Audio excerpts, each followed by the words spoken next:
नमस्कार, आप देख रहे हैं न्यूज फॉर नेशन और मैं स्वाति पांडे आपके साथ।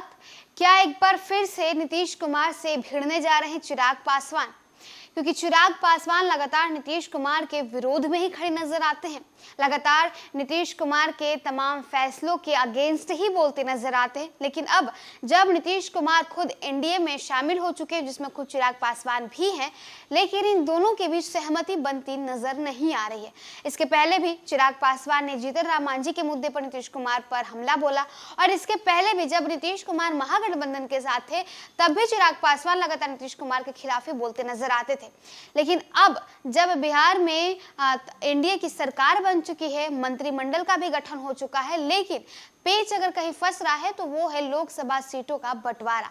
एक तरफ चिराग पासवान के प्रभारी यानी चिराग पासवान की पार्टी की तरफ से ये ऐलान कर दिया गया है कि बिहार के 11 लोकसभा सीटों पर चिराग पासवान अपनी पार्टी के उम्मीदवारों को उतारेंगे, और उन 11 लोकसभा सीटों में 4 लोकसभा सीटें ऐसी हैं जिसपे खुद पहले से जदयू भी है और 1 सीट पर बीजेपी भी है। लोजपा रामविलास के मुखिया चिराग पासवान ने बिहार की 11 लोकसभा सीटों पर पार्टी के प्रभारी नियुक्त किए हैं।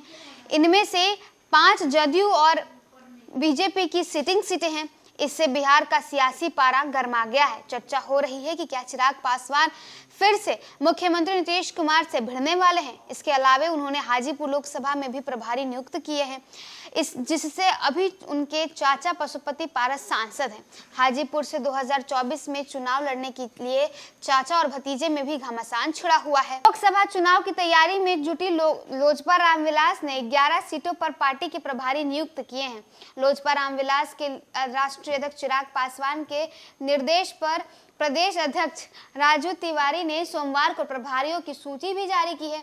इसके तहत अरविंद कुमार सिंह को हाजीपुर का प्रभारी बनाया गया है। अमरनाथ सिंह उर्फ अमर कुशवाहा जमुई के प्रभारी होंगे। वहीं वैशाली में राकेश कुमार सिंह, नवादा में अभय सिंह, गोपालगंज में परशुराम पासवान, सीतामढ़ी में डॉक्टर शाहनवाज अहमद कैफी, बेगूसराय में इंदु कश्यप और जहानाबाद में रामाशय शर्मा उर्फ पुनदेव शर्मा को लोकसभा प्रभारी बनाया गया है। चिराग ने ऐसे समय में लोकसभा प्रभारी नियुक्त किए हैं जब एनडीए में अभी तक सीट बंटवारे की कवायद पूरी नहीं हुई है।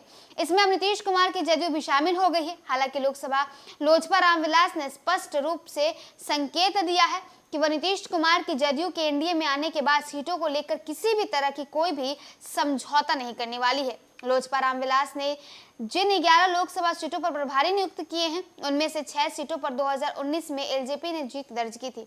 वहीं बेगूसराय सीट बीजेपी के खाते में गई थी। बाकी की 4 सीटें अभी जदयू के पास है। चिराग पासवान ने 11 लोकसभा सीटों पर अपनी पार्टी लोजपा रामविलास के प्रभारी बनाकर सीट बंटवारे में एनडीए के दोनों सीनियर दल बीजेपी और जदयू पर बड़ा दबाव बढ़ा दिया है। पार्टी प्रभारी बनाने का सीधा मतलब ये भी तो नहीं है कि उन सीटों पर चिराग ने दावा ठोक दिया है, क्योंकि महागठबंधन की दूसरी पार्टियां भी चुनाव लड़े तो उसे सहयोगी दलों के नेताओं की मदद चाहिए, जो काम पार्टी के प्रभारी नहीं करेंगे। तो देखिए, बिहार के 11 लोकसभा सीटों पर लोजपा रामविलास के प्रमुख यानी चिराग पासवान ने अपने अपने प्रभारी उतार दिए हैं।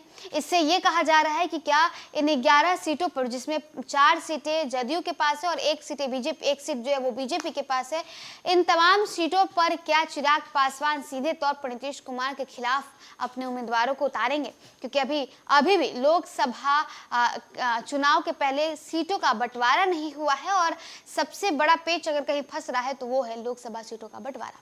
फिलहाल इस वीडियो में बस इतना ही। आप देखते रहिए न्यूज़ फॉर नेशन।